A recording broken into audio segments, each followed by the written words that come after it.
These are the gaseous species which are present at any point of time in my bed. I can write down similarly a solid phase species, unburned wood, moisture and chart. I can write down a solid species continuity equation and solid phase energy equation the same way as I have written it in the case of gas. Right, these are the initial conditions which I use. Of course, I can modify that.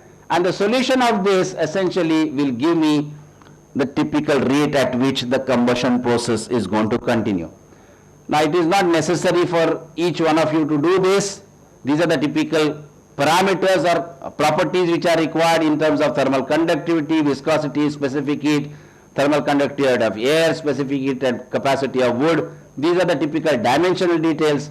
All this can be done to predict essentially the temperatures and the time. This is predicted and these are measured. What it clearly indicates that it is essentially capturing all those processes which are there. Once you are able to get that level of confidence, then you can play around and then optimize the entire operation. Fuel mass loss history. I can put this entire stuff in a weighing balance, and as the fluid, as the solid fuel combusts, there is going to be a net loss of weight, and I can monitor that net loss of weight. All of these I can put it in the form of a graphical user interface where I plug in the numbers such as particle density, particle diameter, bed height, fuel amount, distance from the stove and the pot, all these, and I will be in a position to estimate parameters such as adiabatic theoretical air requirement, flue gas composition, actual air requirement, flue gas composition in terms of quantity of air which is used. I can estimate the adiabatic flame temperature as well. And these are the outputs which you can get. Pressure drop across the bed, how much is the suction which is going to be created, and I can estimate the maximum ignition front velocity and then the burn rate. This multiplied by the calorific value will give me the rate of delivery of power.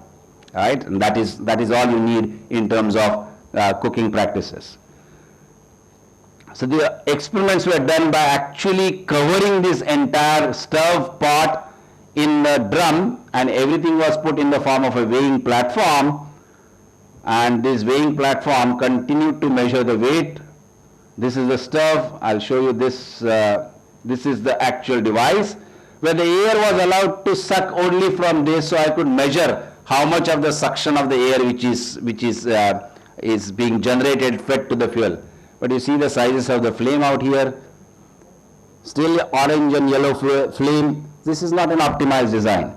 But if I optimize this particular design by measuring temperature profiles or by measuring flame temperature and water temperature, estimating how much heat is being transferred to the pot which is holding my food which is to be cooked, I can get the fuel mass history versus time, how the combustion process is continuing. Different number of experiments were carried out to validate this, and we realized that these are the parameters which are responsible for me to be able to control the rate of energy delivery from the fuel. So fuel particle size, air supply, distribution of that in the form of primary and secondary air, bed cross section, bed voidage, bed geometry. These can be optimized, and we did a number of experiments in the setup in different stoves, and then we came up with a stove which gave us the optimum design of the stove. Now I'll show you that rather than spending more time on this. These are different designs which we tested. It's like having people who would have seen the wick stoves, that you have various wicks. Either you have a primer stove or a wick stove. Right? Wick stoves have got number of flames, and wick stoves are known to be more efficient as compared to primer stoves.